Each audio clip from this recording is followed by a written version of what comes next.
प्रगट सिंह दो बहनों का अकेला भाई था। अधिक जमीन होने के कारण उसने पढ़ते पढ़ते ही अपने पिता के साथ खेतों का काम संभाल लिया।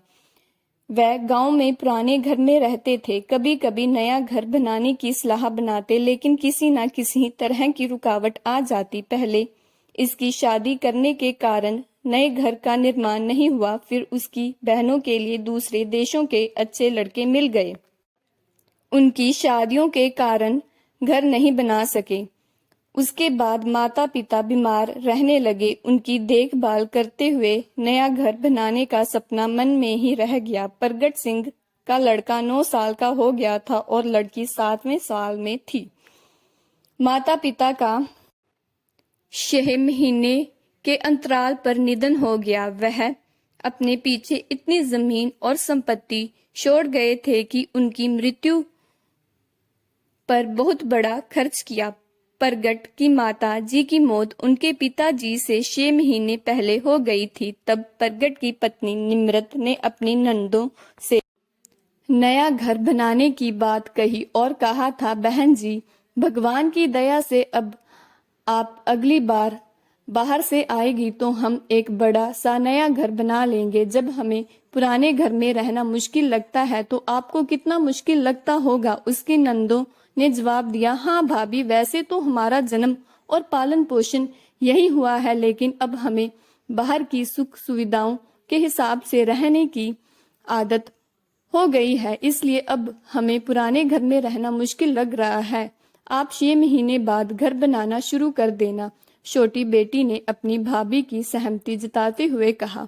उन्हें क्या पता था कि जब तक उन्होंने नई कोठी बनाने की सलाह की है तब तक पिता भी बीमार हो जाएंगे और 6 महीने बाद ही दुनिया छोड़ देंगे। अपने पिता की मृत्यु पर आई बहनों ने अपने भाई को सलाह दी कि क्या आप और भाभी दिन भर काम करते रहते हो?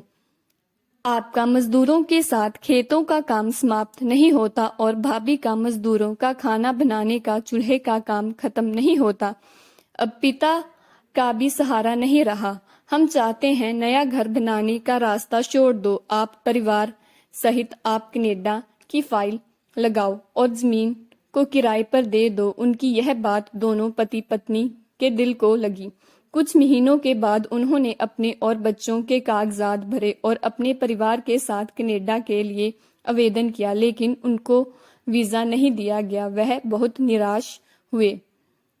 फिर उसकी पत्नी ने कहा कि अब उन्हें भगवान के नाम पर नया घर बनाना शुरू कर देना चाहिए। गांव में कम जमीन मालिकों ने भी नए घर बना लिए हैं। प्रगट ने आधे किले का आधा हिस्सा गांव की फिरनी के साथ लगती जमीन में बांटकर मकान भी बनवाना शुरू कर दिया।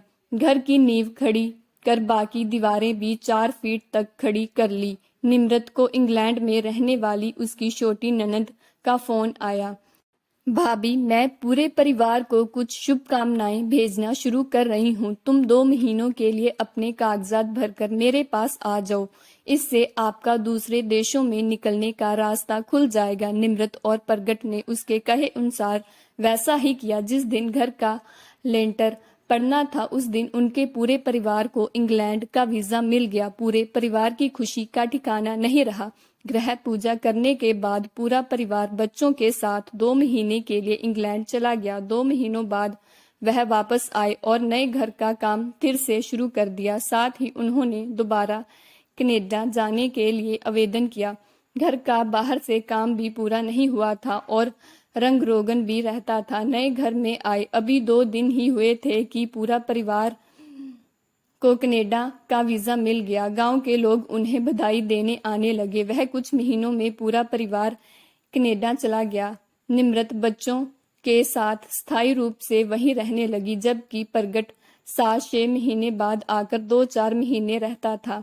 घर के सामने से जाती औरतें अक्सर घर को देखती और कहती, बहनों, यह नया घर तो इनके लिए बहुत किस्मत खोलने वाला है। जब से बनने लगा तब से इनके पूरे परिवार के वीजे लग रहे हैं। देख लो, यह घर अब बाहरले देश वालों का घर कहलाता है। घर बिना रंग और सजावट के इस तरह लग रहा है जैसे कह रहा हो, बहन, अगर मैं किस्मत वाला होता तो मेरे मालिक मुझ में हंसते खेलते और खुश रहते। छोटे बच्चे मेरे आंगन में अपने दोस्तों के साथ खेलते। वह सुबह जल्दी स्कूल जाते, फिर दिन भर मेरा बड़ा गेट उनके आने का इंतजार करता रहता। हर शाम तरह तरह की रोशनियां जलती और मैं भी जगमगा कर गांव की खूबसूरती बढ़ाता।